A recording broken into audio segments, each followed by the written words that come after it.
As I stand here, I also see a lot of happiness. Zem. The children dancing, they're all happy. We are all happy. Zem. And I'll equate happiness with service. Zem. When we swear the oath, we swear to serve. Zem. So when we are here as chiefs, we're not here only to be served, Zem. but also to serve. Zem. Because as we all know, a very good Chinese proverb says, if you want to be happy for 1 hour, you should go and sleep. Zem.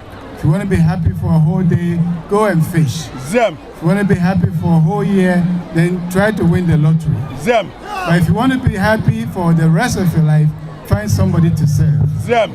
And this is what Kusi has done. Zem. He has served his community by bringing this edifice to this compound that will serve this community and the nation. Zem.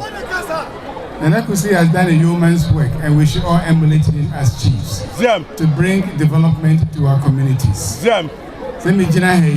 Me born Kusi abaso. Said the Otumfuo to the second shall say in or tea crew out the boa and Dusia, Sanson warrior. Say free Samerano and Kola and Nipa Bear and Pim Edwin I am almost scholarship. Dusia. And then the chest say, a buying any Nipa any Nananum Kabomoa.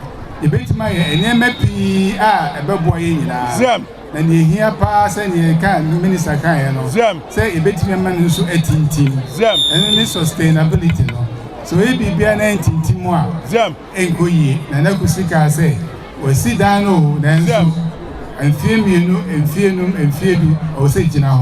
Not the woman, it me yesterday, and where I am mono.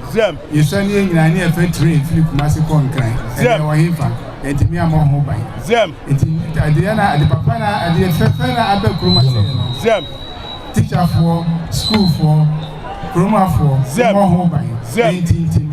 Then Franklin in the Embra, then Coso, Embra Kruma.